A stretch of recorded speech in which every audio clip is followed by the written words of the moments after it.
Look at this. The 5-man... Oh, they go on the low ground. Is Tundra gonna get the wraparound? They're getting vision as, you know, the panel mentioned it perfectly. Yeah. Gotta get information. You want to get these matchups. You want to get the Ursa versus Timbersaw. They're trying to get this information ASAP. Boots on Biver, boots on 33. I think this is just because of the lanes. You know, we just really want to get those matchups. Viking. Waiting on the side here. 33. Who's going to find who? They've got a spin on Jug, so it's always really scary for 33 Tundra. might walk into a stun. He is Aramis. He's got the setup. They'll run this down with the Blade Fury. First blood for Boom. I feel like that's an important first blood to secure on Boom as well. I've been looking at... I was actually clicking between the two heroes. Look at the base damage, you know. But Void Spirit got a 2 base damage nerf. Look at Void Spirit's base damage. Look at Mars. Now with his items, he's going to actually have... he's going to have a base damage advantage if he brings out the null. Some Treants going in. Are they going to snipe couriers? Dude, look at this Treant in the Viking base. Look at this Treant in the Viking base.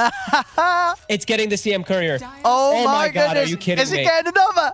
Oh, they've realized. I mean, it timed out anyway, but it actually got one.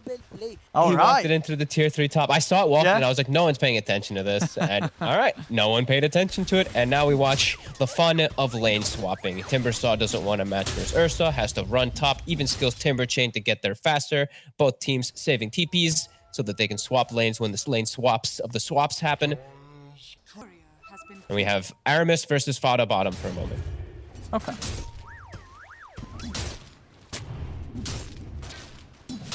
So matchups we see, Kezu getting himself up top versus the Nature's Prophet. He's happy. And I'm going to be staring at mid matchup because I'm really curious to see how this one's going to end up being decided. 2 of the newer heroes added in Dota, toe-to-toe. Feels pretty decent for the Mars, but we've seen Void Spirit just never do that, so. I mean, yeah, we'll see. Yeah, I feel like... I mean, I don't know. I think it's going to be very even between these two, right? It's going to be, between the Rebuke and the Pulse. They play similar. There's going to be some fun outplays. Some spears into towers. Hang on. Some Aether Remps into towers, too. Potential. As top, those angles. Top isn't even a lane, as we're seeing just creep pulling, creep manipulation all across the board. Kezu's going to be cutting. Kezu's going to be trying to catch Treants. Biver's going to be manipulating. And there we go. So the swap is going to happen. Skeeter's a little bit under too much pressure from this tri-lane. He's going to set himself up top. Probably going to see the swap from 33. And the beauty of having Nature's Prophet, he can save his TP. Depending on the situation, he can just use his teleport. For sure. Yeah, these moves are always going to be more efficient by Tundra. And Viking has to be sure they maximize. Again, they're running the aggro tri-lane. It's a little weirder when you're playing on the Dire side. A little harder to actually walk into this triangle area and block the camps. So yeah, they got to just make sure to maximize their experience down there, and we're just going to keep seeing these lane swaps happen. As I wonder what Kezu's looking to do. Is he going to move away from the Ursa? Because Ursa's TP's cooldown. Right now, he's stacking up here. Let's see. Yeah, we will. Wants to stick around at least for this wave. I mean, maybe he'll sort of play it for a little, see how bad it feels. I've just been mostly staring at mid. It's super even. Both players are literally just doing exactly what we thought, trying to pull each other under towers and just nuking the waves. It's pretty much dead even. I think that's expected. Yeah. I feel like if any hero was going to have the edge, I kind of feel that Mars. I just feel that the Rebuke's just a bit more threatening. You know, sort of his skill set allows for, as you say, those sort of cheeky plays. Like I feel like if anyone was going to outplay one or the other, it'd be easier for the Mars to do, but they're still very, very close, of course. It seems to be. They're just a bit different, right? Because it's also like when 6 happens, it's a completely different style where Boom is very mobile. Oh, sure. Park himself longer cooldown. So it's just their laning is exactly even though it's actually fun. No, I love watching these new heroes. I feel like when the 6 is there, it's more kill potential for the Void Spirit than the Mars. I feel. Yeah. Yep. Void Spirit can probably set up alone, while Mars might, well, more than likely need a +1. It depends on the builds though as well. Maybe if we see Mars like pick up some braces, you know, then it gets to a point where he's not necessarily going to be burstable. Yeah, Power Rune might be the big decider, right? We're going to have to see who ends up getting that one. It's 20 seconds. We'll be seeing the setup, and the lanes have stuck. So we did see the Timbersaw. He continues staying top, even though it's versus Ursa. It isn't his safe lane, so it makes it a little easier. As Skeeters, they're actually looking to get aggressive on him. 2 points in Timber Chain, but he should just be able to get away. But all right, Runes. Who's going to actually check? They're actually checking on Tundra. This is going to be tough for Viking. Oh, it's an invis. It's still a refill. Doesn't matter. It is. It goes a refill. That's true. That's true, and Piver, he's got to be careful there. Yeah. We see 9 has just gone for the Soul Ring anyway, so it doesn't need the refill for mana at least. And he is still healthy and farming very well. Okay, so lane setups, it's pretty even for the swapping around from the two. I mean, are you a fan of this, getting the Soul Ring and the bottle on Mars? It's fine. I mean, I think the Soul Ring is so valuable on the hero, and you're mid, so you have to get bottle. So yeah, why not? You don't think it slows down other things too much? You think, in the mid roll? Because in the mid roll, I think it's fine because you need the bottle so much, and I feel like Soul Ring has no negatives when you're mid when you have the regen from bottle. As bottom, Fada. He's trying for the kill. He's going to get it. I mean, he may lose his life for it. As no shot, he doesn't want to commit back onto him. He's scared of the right clicks from 33. So Fada, he's going to get away with that kill. Sort of walking into the creeps and all, and taking out Celery and not getting punished for it one bit. It actually hurt Celery a bit when Chad was spinning, because that means the barrage only hits the Crystal Maiden there. So that was actually kind of cool. That's true. Good play there as Fada. Level 3, we see the runes checked out. It is going to be 2 for 1 for now. Skeeter is getting gone on again up top. They're actually putting some decent pressure onto this Ursa. The Timber is farming fine. Yeah, he's in safe lane. Yeah, he's totally good with the 0-2-2. You know, it's just enough. He's never, unless he really allows the stacks to build up from the Ursa, he's not under any threat. He's always getting away from these two. Yeah, I guess that is also the fact that he doesn't have your normal supports. Like a lot of times you see like Ursa with like a Witch Doctor, CM, anything that lets you to get these hits. He's got, Earth Spirit, who can't actually walk up versus Timber. The other hero would be a Gyro, so doesn't want to play top. So that's a little more awkward for Skeeter to actually get the hits off on the Timber that he'd like to for the lane.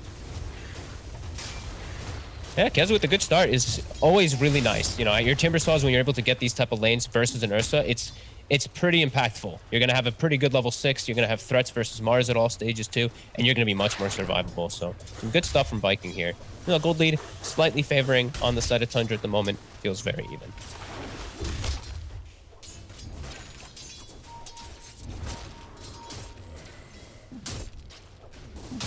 We'll see if we get any action here from the two mids. Ults are ready. You've got to watch these side lanes and be very careful how far they try and push into one another. I mean, what do you sort of expect the build's going to be from Fata this game on a 5 Gyro? Like, what do you go for? I think you should just go for Veil. He has Earth Spirit and Nature's Prophet. It's just super valuable if he's able to get it. If he's able to actually get any items, that is. He's going to walk in a Boom. I mean, Boom. It's going to take a rocket barrage to the face there. Makes him think twice about making moves down on this bottom lane. I've been waiting to see what the moves are going to be. As 9, he is looking to move around toward Boom. Does have this regen. Nice little harassment. I'm going to try and turn onto Fada. See if they do enough damage here with the Blade Fury and the Frostbite. It's not going to be quite enough. Fada, he's just going to start turning and punching back. And then the healing ward's down, but Shad's dead. And Fada's alive. He's able to walk away. 33's trying to find Celery as well, but Celery will be able to slow him. He's actually going to try and turn. He's got the backup of Boom. Boom will jump in. They'll be able to get the trade here as Boom comes in and takes down 33 in return, but Shad dying there. I mean, it's sort of the second time where they're trying to use the Blade Fury aggressively, but at this point, just the level 2 Blade Fury, it's not enough damage. Not versus Fada, he's got 800 HP. Gyro does have a pretty okay strength gain. He's a support. It's not usually a support, so he actually is able to tank it. I think that was a nice play by Celery there, actually salving between attacks on the Frostbite, and actually ends up surviving. I think that actually saved him, but small things as he gets the scan on 33, tries to snipe Celery, can't find it behind the tower bottom. Seeing the river, Biver. Tries to get the setup on Boom. They've got a missile and 9 with the ult if you can close the gap. They're going to chase. It's going to be pretty deep. Boom. Yeah, that's far. And the TP's coming in as well. Nah, shit, they're going to hold back with the TPs as they see that already just the beginning of them was enough to stop Tundra from chasing. They have to be pretty scared of 9 on almost every single one of their heroes besides the Timbersaw. This is a very threatening Mars. All these squishy supports are easily dead from a Spear into a Marzul, just every single time. So mid-tower, they're trying to threaten with this timing here on Tundra. And it's really Kezu. If they want to defend this tower, either they bring 3-4 heroes or they have to bring Timber. They're going to die. He's having a bit of a tease here. See if they fall for the bait, but it's not the case. No aggressive jumps here from Boom. Kezu has the mana to TP in if they do overcommit. So Tundra does have to be careful to not chase too far into the tower. But they have great ways to fight right now. They have the Spear, they have the Mars ult, and they have the Wrath of Nature. So the damage is going to be there if they catch a target. Trying to set things up, Boom. He's in with the opening onto 9. They've got the follow-up. There's the TP in from Kezu. They got the burst to blow up the Mars. They do. He gets the arena out, but he's already gone down. Quick hold there from Viking around the mid tower. As you say, Kezu just being able to come over and provide that extra firepower to burst through these tanky heroes. And they made sure they controlled the Mars to the last second while Kezu gets in. So sure, Mars ult is used. Now it's like a double waste because he ended up dropping it while dying. And they quickly smoke, immediately swing Kezu over as well. He needs to be there for the damage. And they're going to be able to find something else by the looks of it. Biver, can he get his way out of this though? Doesn't look like it. Kezu was able to block it off. And he's able to take him down. Another kill to be found. Now they're going to start a poke around with Skeeter. Kezu having to respect Skeeter a little bit though, as the ult is available to get it off before the stun's there. Spear comes in from the side, clips in onto Aramis as Aramis goes down, but Skeeter's been caught by the Remnant. Viking, they'll be able to take down the bear as well. As these moves from Viking just a little smarter than that Tundra's coming out with themselves. Yeah, just a little bit quicker. I don't think Tundra expected that quick move from the two supports in the Timber to go up top as Rune will be secured by Boom.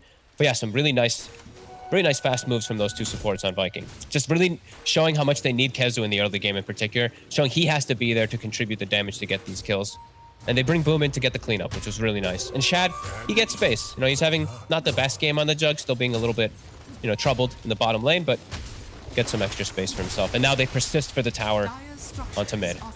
See what Boom Kezu's got to come to defend. He's standing up with the invis. He's going to try and jump for 33. 33 already rather low. Kezu's come in, but he's immediately been speared across to the tower. Kezu, he pops the stick charges. Is he going to get out? No, this wall is down. The arena will catch him on his attempted escape. And 9, he's trapped 2 more, but he hasn't got quite enough damage. Celery just holding his position with the ultimate. A spear knocks back Boom, but Boom, Celery, and Aramis, they're on the chase. Aramis able to clip 9 with the stun from a distance. Oh my god. As they'll be able to get 2 from that hold. They may have lost Kezu, they do lose the tower, but they do make sure that Tundra lose a couple of heroes for it. Did you look at Celery did 2,300 damage there. He just dies, of course, from Wrath of Nature at the end there, but he did quite a bit there. Kezu actually, I think he killed himself, right? He timber chained into the wall of the Mars, and it ends up being that last bit of damage. He was dead either way, right? It was like he was dead if he didn't, dead if he did, because if he stood his position or went anywhere else, he wasn't getting out. So there was really no escape for Kezu there. Yeah, he was screwed. Yeah, Celery's able to get a good ult, and the tower does go down, so Tundra got what they came for. Decent from Viking, at least getting a couple return kills on the supports. Aramis with the finger, and then the return. I mean, the range of this stun here, look at that. Boom. Yeah. He's going to have a good blink timing is what that means with those cleanup kills on that Lion. Oh, some smiles there from Celery after he got caught by that Nature's ult. What can you do? Yeah, no, I mean, you know, when you've been able to let off a CM ult like that, you don't care about dying after it all. You're going to be feeling pretty good after a team fight. It was a 10-second CM ult. Yep. So, you know, it doesn't happen every day. Nope. As Skeeter, he still comes top to look to farm. They're looking to punish him. It's hard to do. Staying in that top area. Yeah, it's hard. They know that they're off the map here, Tundra. And Tundra are ready to protect him if they do go on him. See if Biver can set things up. He's over to Boom. He's in with the stun. They've got the wall down. They've locked him down perfectly. Very nice. Tundra's team fight is quite strong when they have all 3 up. You know, that magnetize, that call down, that arena blood as well. They all combo pretty nicely. It's actually, what, exactly 100 seconds on all 3, I feel. Yeah, 90, 100, and 90. So when they do have all 3 of those up, the team fight for them, they should have damage to be able to deal with Kezu a lot of the times. Kezu at least now has Hood, so can also tank through it pretty decently. And it is all time for Shad to, you know, buy time for Shad to farm. Yeah. As he does need a lot of it. I mean, their lineup as well, outside of their ults, it's not like they have to have those ults to make plays, right? Or you think they do for Tundra? I think they actually kind of do. You think they're pretty important? Hard. Okay. Yeah, it's just because I feel Kezu's going to show up to every one of the fights, and I feel like they do need all of them on top of Kezu. Everyone else, sure. They're probably going to die from the rest of like small little damage and small little spell commitments, but Kezu, they have to commit everything on this man. Oh, I'm interested. I feel like Shad, I mean, is he going to be able to keep up with the Ursa this game? I don't feel like he is, and it doesn't feel like it's going to be an easy jug game by any means. He's versus a Treants in the fights. He's versus Mars and Natural Omni / counter. There's Enrage. It does not feel easy for Shad at any points in the game. He has to just itemize. He has to just play for items. Like, just literally go for, like, the Shard so that his Blade Flurry is doing all this damage and all that, and it's going to be weird fights for him. Definitely does not feel easy to be a jug in this game. That blink. on 9. And is Maelstrom still the best way to go, even in a game where you are against a Nature's Prophet? Yeah, I think so. You just Battle Fury Jug, you think, just doesn't play out as nicely? It's too slow. It just doesn't feel good. It doesn't synergize either with Blade Fury, and it doesn't give you attack speed. That's the biggest thing. It's like Maelstrom will give you attack speed when you get Mjolnir, which is just the most critical thing for Omni Slash. Battle Fury is just dead damage. So you're not getting extra slashes, nothing. That's fair, yeah. Last few times I've seen Battle Fury picked up on Jug, it was very underwhelming in comparison to the Maelstrom.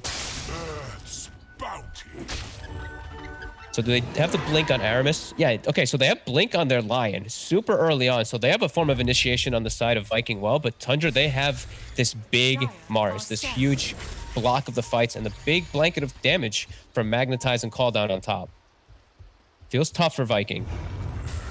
Oh, Shad. Shad? Oh, he was ready though. He was a little greedy. They had scanned Tundra on the high ground, so Shad knew that they were coming for him. He had TP on cooldown for 2 seconds when he started the spin, so that would have been like the most depressing time. I mean, he's a team player, you know. He's like, guys, I'm going for that bounty rune. I know they're up there, but I'm going for it. Biver? Ooh, almost throws out the Omni on him. Yeah, Biver able to take that one, that bounty away from mid lane. Aramis, they find 9. He's got his blink. Oh! Ooh, doesn't have vision. That's true. And would have been a risky move to make anyway. Here at this stage, you know, tower's still up. You don't want to fight into this area if you're Viking. Yeah, if he was still on the low ground, then perhaps you can commit really hard, but yeah, just a bit I mean, scary. even then, you know, committing on the low ground in the river when you don't know what's up there, that's spooky. That's very spooky. They're at least able to keep tabs this whole time. They have this really nice deep ward just watching Skeeter. So they know that the Ursa, how he's farming, everything that's going on. They know he's 12. They know he's got the Battle Fury. So they can pick and choose their fights. They also see this right side here. They see 9. They see Fada. So Viking has a ton of information on the map. What do they want to make with it? As right now, it just seems like they want to chill back and farm. Boom. He has to be careful. There is an Orchid done on this Nature's Prophet, and Boom is very naked. I don't think we pointed that out. He literally just has phase 2 nulls. And you can see on the network falling behind a little bit, even though he's had quite a good impact. You know, 3-1 and 3, but the farm definitely falling behind. Biver, he's trying to get something started, but he's gone straight into a Remnant, the Arena of Blood. I mean, the Arena of nothing. Arena of diddly squat. At least he had an Arcane Rune, because that was a big whiff. So 50 seconds, it will be back up. See if Viking looks to punish with that timing. They ping the top tower. Maybe they can catch Skeeter. Skeeter might actually be lucky that there's no camp there. He's got an ult. It's hard to... It is. But they got the blink with the... Yeah, they can't actually follow it up. He'll be able to get away.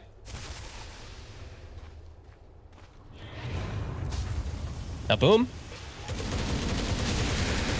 Can't connect with the roll, and he will commit for the Yule Scepter. He was hanging on to his gold for a very long time, like he wasn't sure what to get or something, but I mean, does need the Yules. He does. He really does. He's got to play it safe. Yeah, he's playing versus double silences. There's an Orchid, there's an Earth Spirit. You're going to have to get your own types of protection. Some nice little finds here. Quicksilver amulet for the bear. Skeeter wants that. Ooh, the Philly. All right, get that to Celery. Right, we've got the... We'll see what Boom takes. They do have the Grove Bow. Can always be nice on the Void Spirit. You're always hitting people with the Astral. Get that magic resistance debuff on them. Yeah, a lot of people just keep Faded Brooch. They just love move speed. Move speed's king. Yeah, sure. See if he switches it. Both teams farming Shad. He doesn't have Manta. They're actually setting up on him. Orchid. Oh, and they've got the opening. Straight away with the silence, the spirits, the arena. Oh, the walk away. You know, cool guys don't look at explosions. They knew he was dead to the arena damage and the soul burn as they step away. They don't need to risk their position anymore close to that tower, as they get a very smooth kill onto Shad. They have that ward placed up too, so they know there's no backup coming for him. Very nice, and that slows down a lot of momentum. Ursa now with Battle Fury able to farm crazy fast. They'll get a kill on Biver, but I don't think you mind this as Tundra. You're getting such free farm for Ursa. You're shutting down Jug. This feels really good for Tundra.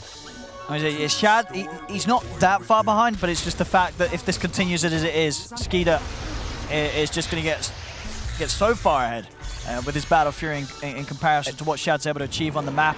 And Boom's game continues to sort of hover in a position where, especially when he's been pressured to go for this Yule's first build, it's now going to be very hard for him to have that impact. You're not going to see a quick Ags, and if he's not having some big influence in the team fights, then this is where this sort of Void Spirit hero can fall off a bit.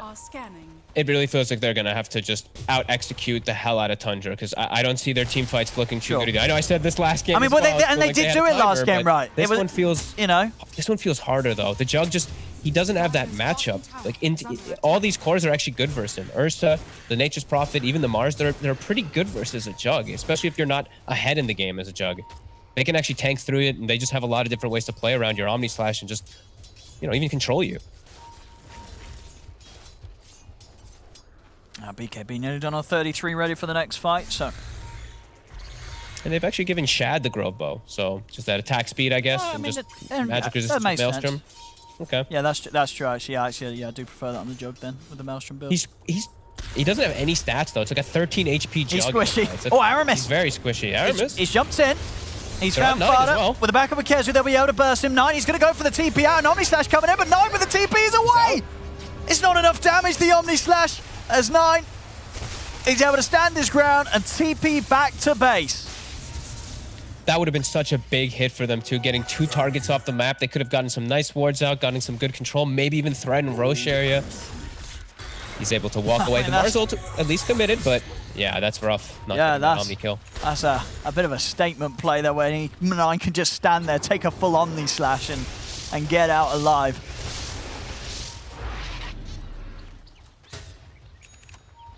This is a farmed Mars as well. 9 is going to have a good timing on his BKB too. All 3 cores are going to have excellent timing on Tundra. They might actually all hit triple BKB timing pretty soon. And then, yeah, Viking, it already feels hard for them to take any fight into 3 BKBs. Like, Kezu's just useless nothing at that point. I mean, the whole team on the Timber. I mean, who's going to do anything through a BKB? Nobody. They've got nothing at this stage of the game. They'll have to get the instant hex. Like that's the one thing they do have. They have the Lion, so they can get the quick initiations, quick jumps, and quick assassination. But they have to be very smooth about it. And it really feels like they have to out-execute the hell out of this game for them to have a hope versus Tundra. Tundra's just getting everything they want on the map. Even though they've got the 10 kills, it's not enough. Skeeter's just chilling. This is a dream as a carry player. You're just in your triangle the whole game. He's getting a lot, yeah.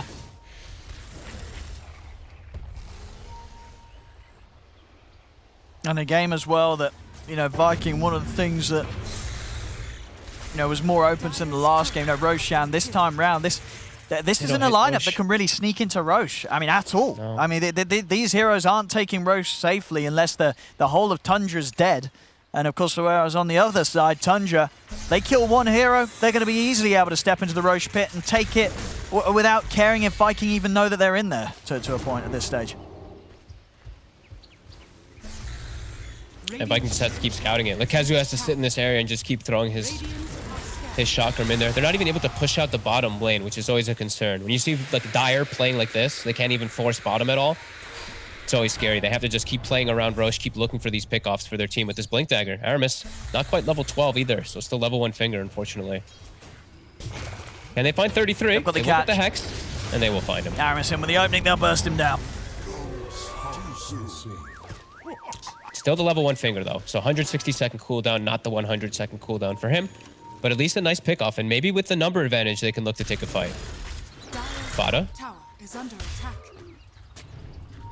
He'll scout them out. And Fada's actually he's going to go for the Vessel, for the Timber. There's double ways to dispel for Kezu anyway, but he wants to at least have that there. Not going for that Veil build-up that I thought he might. Kezu. Viva. They're going to try to go on him. He's going to get the kickback. Into the silence, Kezu. He's going to self-Lotus. Is he able to get away from this? He's going to self-Yules, but the arena's down, and he's trapped. There's no escape for Kezu. Nice snag by Biver. Yeah. It's kicking him even more out of position, and that was quite out of position Roche. for Kezu. That's Roche. This is the one kill. Roche. One kill. And Tundra's lineup, they do Roche without any difficulties. Of course, having the Ursa and the Prophet on their lineup. Radiant's middle tower is under attack. It's not feeling easy for Viking. It's not. This one's tough. I mean, as you said last game was tough. This one is definitely on another level here for Viking. They may just be 3k down, but their lineup is... it's not easy to play into this. No. A team where Skeeter, level 18, he's got his core items done, the Battle Fury, Blink, BKB. Whatever he gets next, you're going to be terrified of it if you're Viking, GG. It's a very different game for them this game. Like last one, it's that Tide, that DK, you have to force the issue. Well, I say you have to. You want to be just playing at an advantage like the whole game and just pressuring objectives and all that. This one, they're just they're counter drafted. This Jug pick, Chad, I don't feel like he has any position in the game where he's the strongest hero on the map. The core matchups are just really tough for him, and yeah, Boom, I want to say he struggled this game. He's 3-1-5, but it feels like he has struggled. Just not able to actually fight versus this draft of Tundra. We're still yet to see Viking get a solid team fight under their belt, and getting more and more to a point where that just becomes a lot harder to see if it will happen. I was in Boom, yeah, 1,000 off the Ags.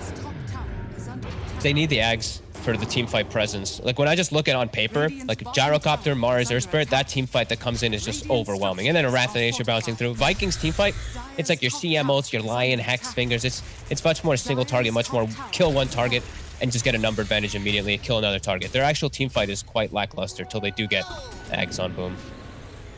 So it just feels hard because that feels like you're playing into Tundra's hand where they have this great late game with Nature's Prophet, Ursa, and Mars Tricolor.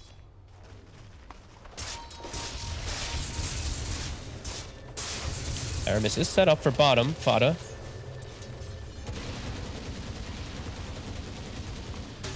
And they're just having to tread very carefully around Tundra, which is not really the ideal spot for their draft to be in. Seeds of fortune. They got to try to get some pick-off targets. It's hard though. Tundra's reading the map and they're moving as a unit. They're never really they're not sending too often a hero by itself to get caught in these lanes. They always have someone sitting behind them. Because that is the opportunities. That's where Viking is good. Blink, stun, finger, Omni Slash, they can take out a target and get a number advantage. But Tundra's just in pairs every time I'm seeing them. Like Viver, Skeeter together, Fada and 9 together, and then 33 is just, he's backing up one of those duos when he sees the opportunities. And do you sort of like the decision from Shad to pick up the Shard as early as he did in his build this game as the Jug? I think he has to just feel like he does anything in the fight. Like, yeah, otherwise he's literally just a walking Omni Slash. It's just too scary in the fight. He has to have his spin do something else too. But he isn't a triple BKB, so perhaps it's not going to help anyway.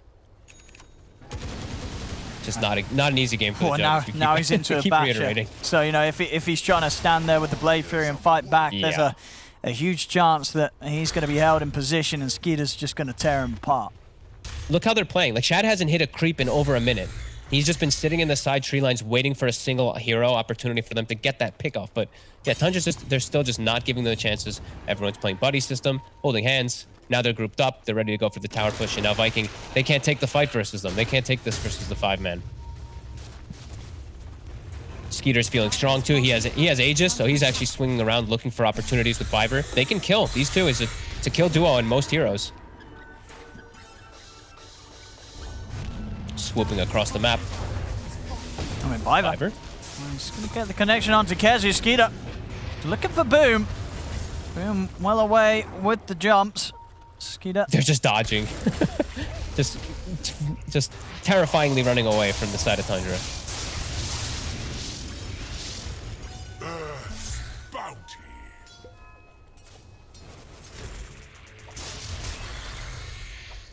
This is one of those depressing games though where it really just feels so tough for Viking, and it feels like they're like waiting for a timing, but I don't know what that timing is, and I don't know if it'll help them now that they have the Ags at least finished on the Void Spirit. But is that gonna actually help versus 3 BKB heroes, 3 BKB cores? They got to do it perfect on Viking. Got the little tip off there from Celery as Biver did just miss his boulder smash. Ended up kicking him to safety instead. I'm sure Biver won't be too fussed about that. He knows that this game's still in a pretty solid position here for Tundra. 5k ahead. And they really do just continue to take what they want from the map. Whilst Viking are having to keep their distance. They can go out now, Viking. The Aegis is getting reclaimed. If they can get the Hex, if they can get the burst on one target, they can win the fight with numbers, perhaps. Let's see who they get, if they get somebody. Can they get that jump? I mean, Tundra seems so prepared to fight. Biver. He's going to roll in. He's going to get a Hex. Do they want to try and blow him up? They look towards him. Can they take him down? They can, but now the arena's at 9. He's got the lockdown onto Shad. Shad just taken out immediately as the fight kicks off, as he's pinned down to the wall. Boom and Kezu trying to make their way out of this, but a missile heading over to the way of the Void Spirit. Celery holding his ground with the ult, but boom goes down. 33 with the BKB pop to Skeeter with the Enrage, ready to go, turns back towards Celery, takes down the Crystal Maiden, silencing onto Aramis. They'll run down the line as well. As Kezu, the only man surviving, everybody else on Viking going down. As you say, you know, there was a little window, maybe they could try and run them down, look to do something whilst the Aegis expired. But Tundra, they're just too far ahead and were far too prepared for that attempt from Viking. They had a ward on the high ground too. They saw them for a second. They get the perfect grab. 9, he gets literally the best target he could spear. He spears the Jug, he gets bashed, gets focused by Ursa. There's just no hope for Viking in the fight in that positioning there. And we see like the full counter. It's much easier execution for ease of execution for Tundras. The Mars ult gets dropped, everyone clicks their ultimate down and they can just all fight inside of it. While Viking, it has to be so precise and just so difficult to actually execute. Yeah, it certainly feels like it. Yes, boom. Boom. Boom's going to try something. He's jumped in twice, but Skeeter's there. He's going to get spin. He's just gone. What was he doing? Dying. I mean, if players like that are going to start coming out, I think Vikings probably just starting to think about the third game.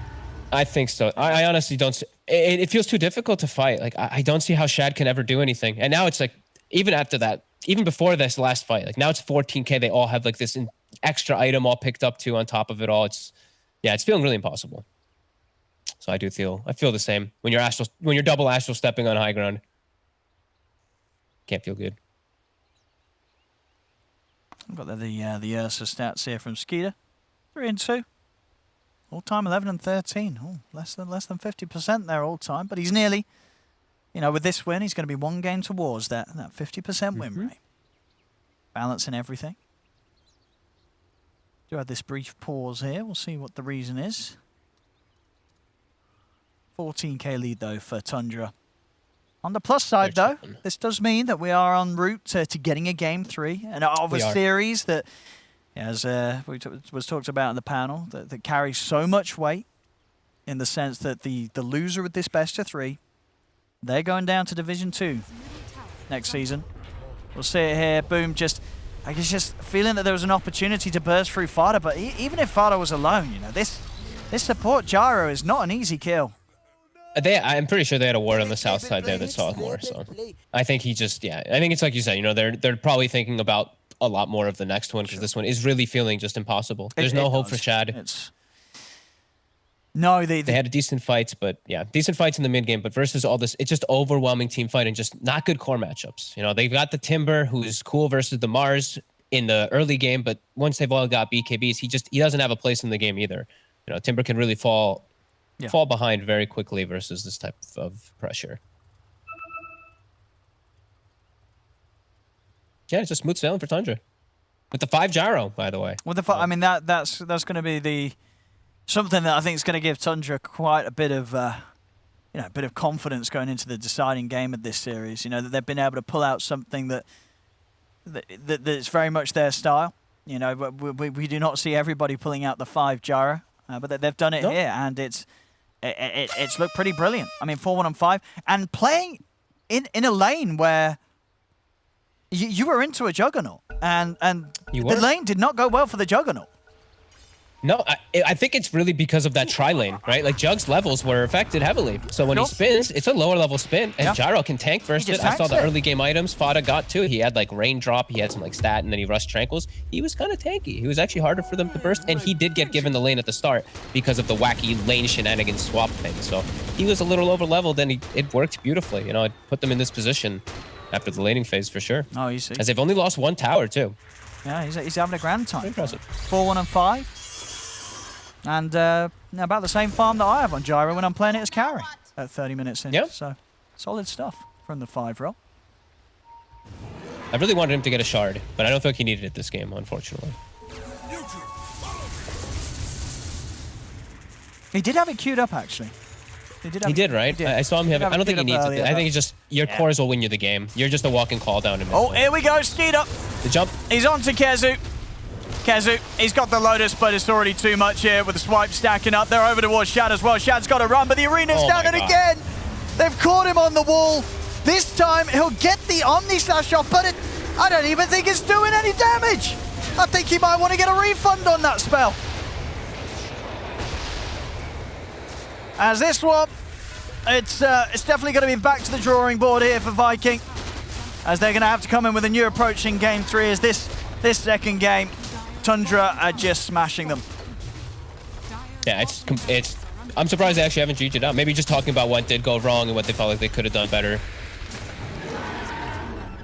Because this one it really felt like it got out of hand. They just couldn't make moves. They felt like they had to play it so perfect with their rotations. Like, they did have those nice early rotations in mid and the swing to top, but anytime where there was downtime, it just felt like it benefited the Ursa so much. And that's them playing into these big cooldown ultis, and it's giving them time to refresh everything too.